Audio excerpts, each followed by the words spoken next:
What do you mean by tunnel vision? So you see a lot of people get tunnel vision on their look. Everyone knows a go is the ticket out. And when everyone has a plan until they get punched in the face, they get punched in the face and they start running everything through their head that they need to do, and they don't know which one to do first. They don't know how to do it. If you're a PL, PSG, you have an RTO, FO, medic that have either done their look already. But by mountains in Florida, everyone's gotten a look, right? So they know the process. They know what you're being graded on. And they're in a lot less stress than you are because spotlight's not truly on them. Use them. Use them. If it's your second, third go because you didn't get a go yet, the RIs put people who already have goes in those positions. I was put as the RTO on the last day of Florida. And the two PSGs I was assigned to, both didn't have goes. The first one listened to me, took my tips. I wasn't making the calls for him. I was just saying, hey, don't forget this. Don't forget that. He would turn to me, hey, what do you think about this? Yeah. The answers are that it's a team. No one gets to Ranger School alone. So it's a team. It's teamwork. So when it came down, I pre-wrote the 9-line. I knew where the mission was, and I knew the best place to get a medevac, a casevac, and I had it pre-written. He was under stress trying to operate, and I looked at him, and I held up the 9-line. And he grabbed the radio, called it in, and went back to what he was doing. He got his go. They loved the casevac. The next mission, because you're the RTO for the whole day, next PSG wanted to do his own thing. Hey man, I got the 9-line pre-prepped. I know how to call up a 9-line. Okay, well it's got the grids.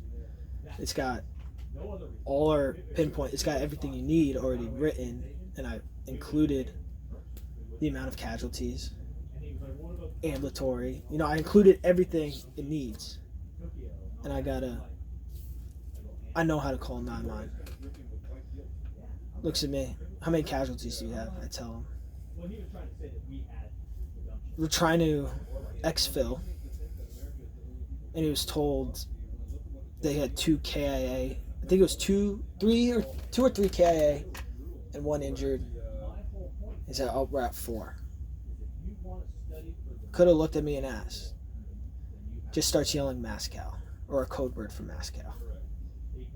I said, what are you doing? They're dead. We don't need to put them in a Skedco. We could throw them on someone's shoulders. Nope. RI flipped. What the hell are you calling a Mascal? These are KIA. You don't need Skedcos to carry them. All of this could have been avoided. I'm not saying how do you ask me, but asking. Everyone knows the tips and tricks. And just communicating. You're not thinking straight. You're not going to be thinking straight. You might think you are thinking straight, but bounce it off someone and they're going to look at you like you have 6 heads, and you're going to be like, oh, okay, maybe it's a good thing I bounced it off you first. I think a lot of mistakes are avoidable with communication and teamwork. When you're a squad leader, it's a two-way street. When you're a squad leader and the PL wants to do an L-shaped ambush, when you could go 100 meters down the road and do a linear ambush, say, hey man, why don't we move down here? If they don't take your advice, but the RI hears you and hears that you're aware, they're going to give you a go for the squad leader. They're going to be like, you tried to persuade your PO. You were right, he was wrong. Unfortunately, he didn't agree with you, but we saw that effort. You didn't just say, oh, this is going to be bad, and let it be bad. And keep your mouth shut. Because, yeah, that PL's in charge of 40 of you, 50 of you, but look who you're in charge of and be responsible for them. And if those guys are at risk on an L-shaped ambush because it's going to be tight, you're like, we could avoid all this with going 100 minutes down the road. Do it. I got no-go because I was squad leader, and we kept telling the PL what to do, and he freaked out, started cursing, just like a spasm. It was ugly. And the squad members who were close by, because we were behind the line on an L-shaped ambush, started laughing. It wasn't good. And it was a black walk. Everyone got a no-go. And they said the way we approached it wasn't professional.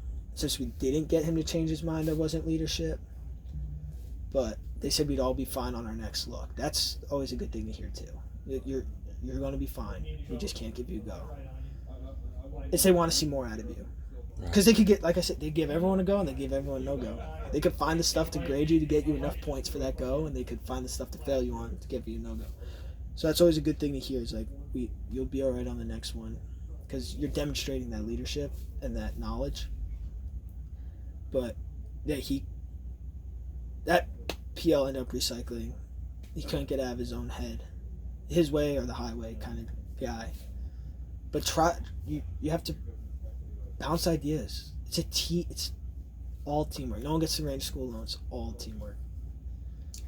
It doesn't sound like it's as much ego as it is. Sometimes I guess they just want to be the ones making the decision, and they want to be the ones. They don't want to look like they don't know what they're doing, so they state it and go with it. And you'll see lanes the RIs are trying to see.